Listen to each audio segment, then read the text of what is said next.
Yeah, hi, Tim Addicts.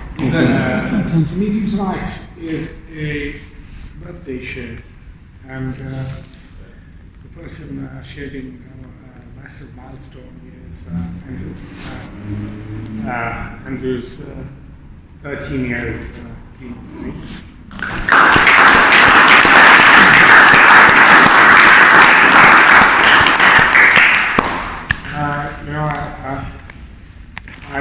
I've had the pleasure of meeting Andrew last year when I came into recovery, and I didn't know at the time that I was going to ask him to be my sponsor. And but I was very observant in the beginning. I got into the program last year, and my first meeting outside the recovery center was at Forwards. And the first meeting I went to, Andrew was chairing the meeting. I remember clearly, I don't remember exactly what was being read that day, but I think the intention was to read a small portion of the literature and then share on it, but I think they went through reading the whole chapter that day. You remember. It was quite funny now looking back, but for me it was very simple. When I got into the program, I realized that I needed help. And it wasn't enough that I'd made the surrender and that I'd gone into a recovery center, but then I needed something fulfilled when I got outside the recovery center, because they say recovery only starts once you leave a facility. Right?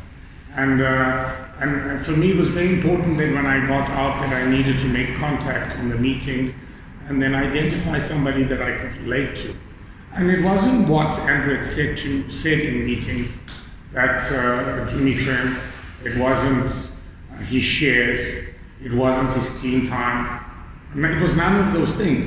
It was all the other things he did.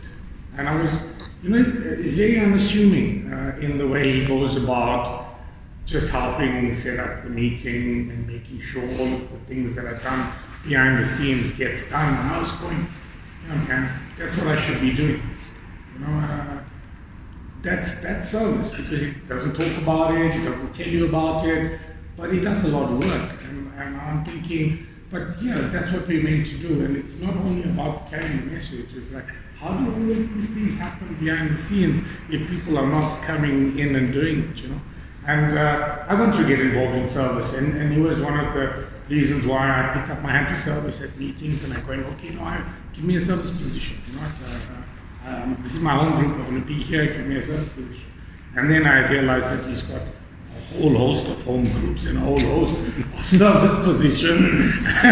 If you look at the recipe for success, he talked about his sponsor, and he talks about his step work.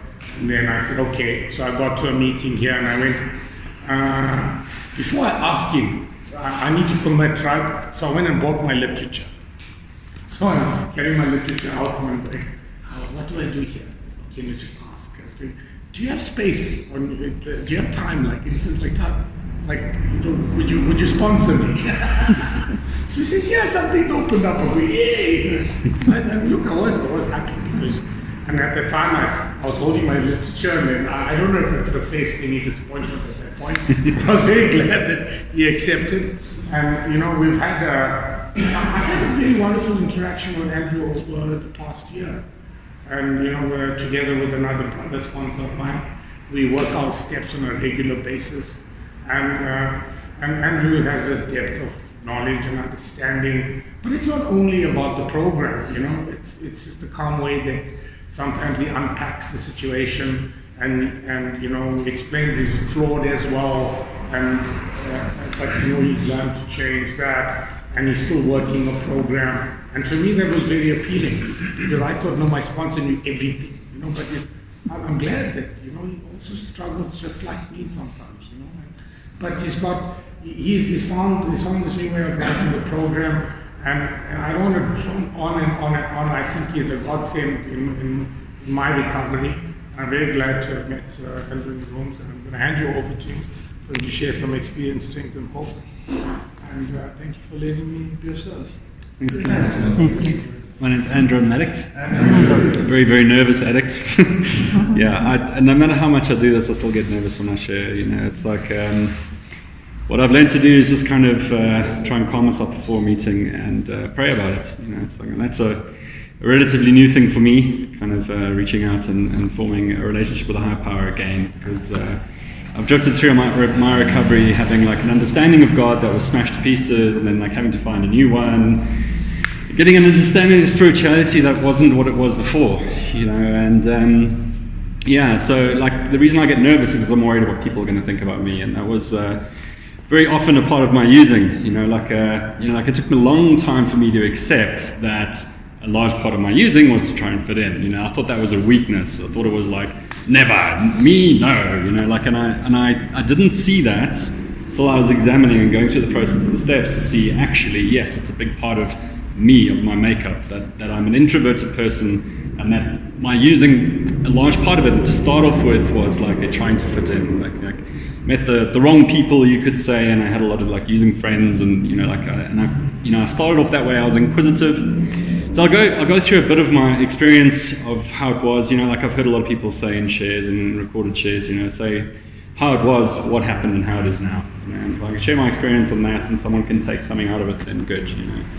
You know, like when I think of my using, and you know, like there's a couple of things that kind of stand out, and the unmanageability around it, you know. I remember, like I can actually remember the very first time that I used specific drugs, and I can remember it quite clearly because of the way it made me feel. The change in me was so extreme that it stands out in my mind, you know. And I look back at that and I realize that's why I'm an addict, you know. Like just that change of feeling, it takes me away from where I was at the time, you know, like just reaching for that. And crazy enough, I can do that in my life without drugs, you know. Like I can reach for things outside of myself to change the way I feel. It's just like it's part of my makeup. You know, it's like, and I've learned over the years that I don't have to do that, you know, like, and I can catch myself when I start doing that, you know, when I start cross-addicting into other things.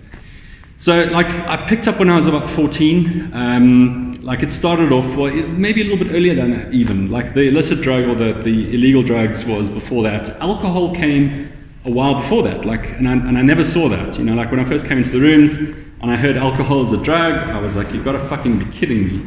Really? You want me to stop everything? You want, like, everything? Really? Can't be. It doesn't sound right. No. It must be wrong. Someone's got this wrong somewhere. I was never an alcoholic. But then I examined it through working the process of the steps and going through, like, a life story with my first sponsor. I examined it, and actually it came before the drugs. It came before the drugs, and that was also a large part of wanting to fit in, you know, like with friends, going and getting wasted, you know, that was a part of before then. But I look at the progression of the drugs. It was like, there were large parts of my using where I was like, I won't do that.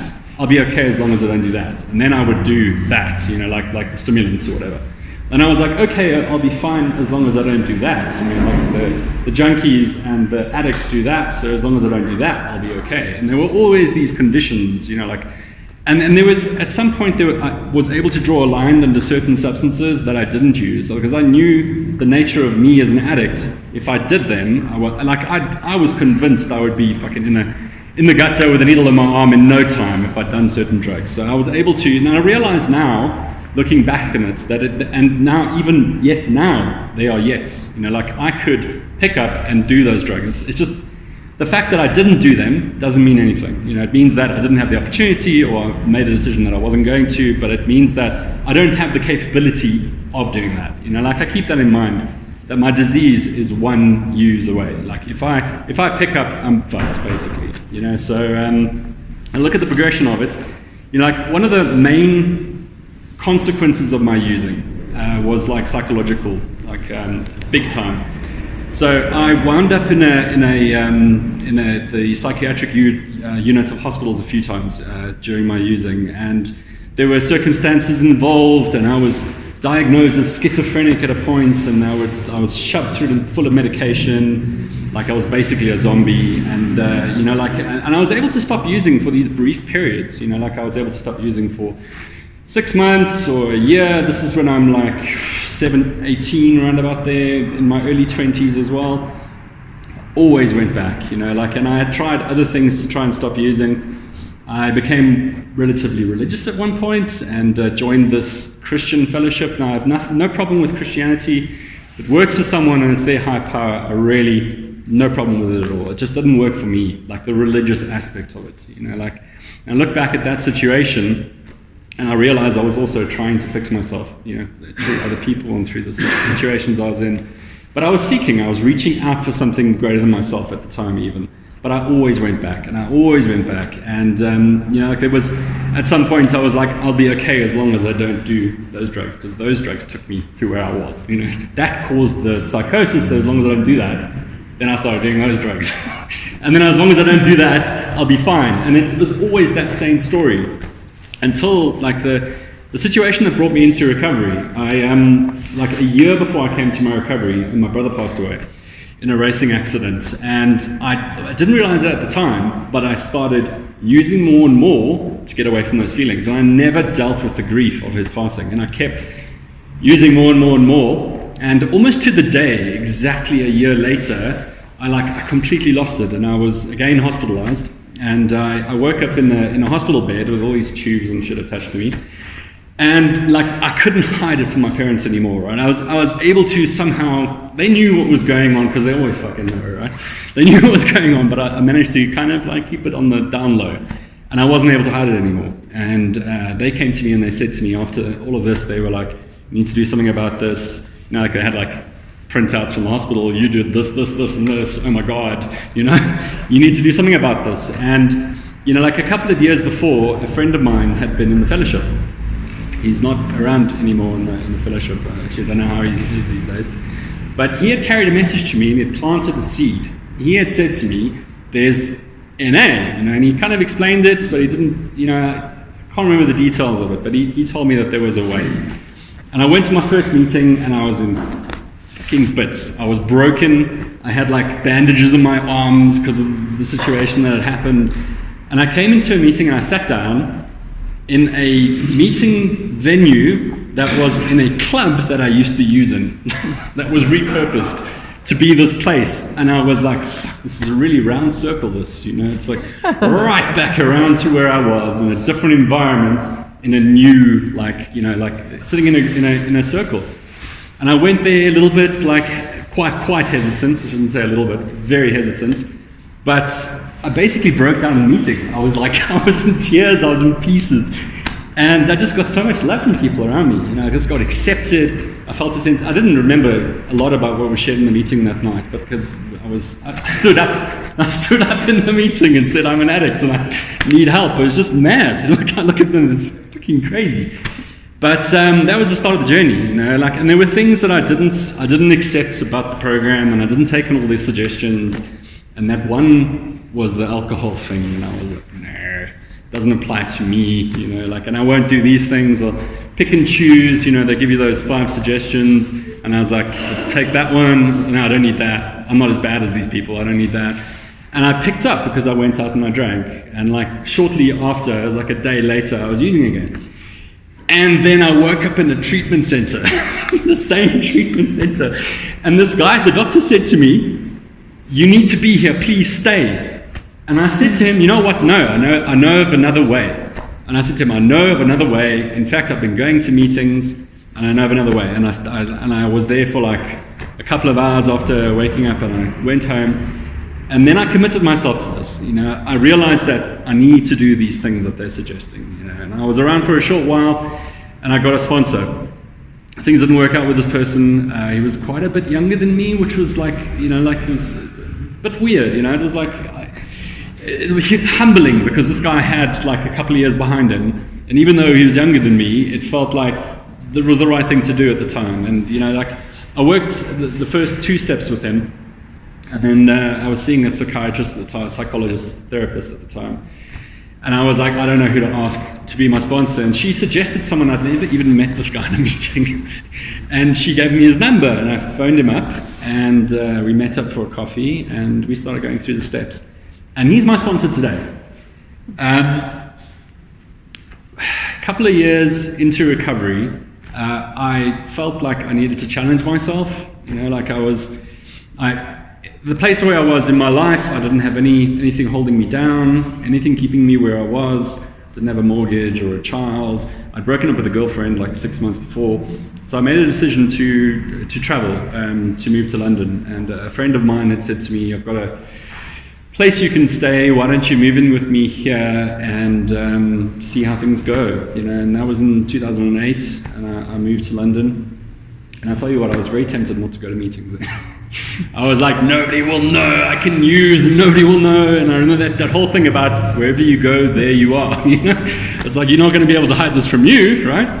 And I went to meetings then, you know, like, and I tell you, it's the same thing. It's the other family, right? It's like I felt at home, even though there were small differences in the fellowship over there. I felt at home, you know, and I kind of just connected with the people there.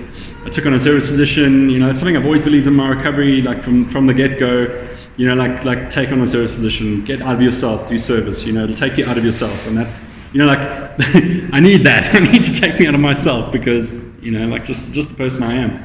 So it was impressed upon me, like, for those that had more clean time than me, those that I saw that were in the rooms, that were, you know, like, kind of, their lives had improved, and they were doing those suggestions, you know, and I remember, like, taking on services. I started small with like a tea and coffee position, I took on a GSR position, and I started doing service, you know. And so when I moved over there, it was the same thing, and I was like, okay, cool, challenge yourself. You challenged yourself before, challenge yourself again. And I took on a treasure position, which I'd never done before, you know, I'd never done that before. And I remember like being like super paranoid about this, because like, oh shit, I'm responsible for this meeting's money, and what if it doesn't work? And then I like, you know, like I made mistakes, like count the money up like at the end of the month, which is a bad idea. Anyway, so like, yeah, things were like challenging on that level. And you know, like just a couple of things in recovery that have been important to me, like sponsorship, and both sides of sponsorship are really important to me. Both having sponsees and having a sponsor. And, you know, I realize that if I'm not working the steps with a sponsor, I can't work the steps with a sponsee. It just like, it doesn't feel right. I feel like something's missing, you know, and I've done that. I've worked the steps with a sponsee without having a sponsor and not feeling connected. There's like a channel. There's like a channel from a sponsor to a sponsee back down to a sponsee, you know, and it's like, for me, it's been massively important, because there's some situations that I don't know how to deal with sponsees, that I can reach out to my sponsor and go, I don't know how to deal with this, you know, like I'm finding this very challenging, and get some perspective from somebody else, you know. It's like, it's been, that's been very important to me. So I've spoken about service, you know, like as far as a higher power goes, I've often struggled with my recovery and understanding of a higher power. And just to kind of throw a curveball in the mix, the guy that I asked to sponsor me in London, the guy that I met at my very first meeting, outside the meeting, big guy with tattoos, and he gave me a hug when I arrived at the meeting, and I was like, you know, I just felt very at home. So he's the guy I asked to sponsor me. The curveball was, he's an atheist.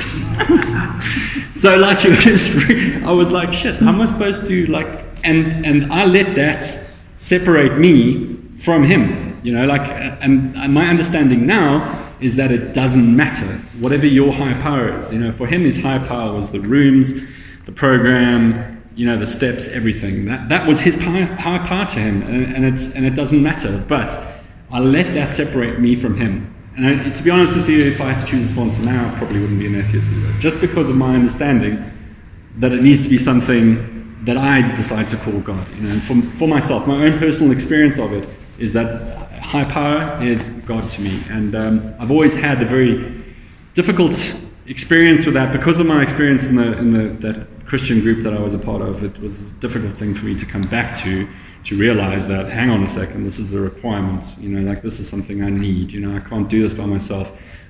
For myself, I can't do it only with the people in the rooms, you know, like I need to have a relationship with a higher power. That means that I can pray, you know, and it's something I've neglected a large part of my recovery, is that conscious contact with the God of my understanding. Like I've neglected that big time, you know, like, and having in the past couple of years re-established a connection with a higher power, I now see what was missing, you know. I now see that part of my recovery that was just missing, and it's made a difference, you know. It's made a difference to me, like big time. So I look at that, and I look at, you know, my experience. Just to carry on with like my experience of like in my recovery, I came back from London. It's almost 4 years ago now. you know, I came back to the rooms here, and it was like a similar experience to having moved over there, because now I didn't know many people. You know, I've been away for 6 years, and I came to a meeting, and I didn't know that many people. I'm really fortunate to say that I know almost everybody in this room quite well.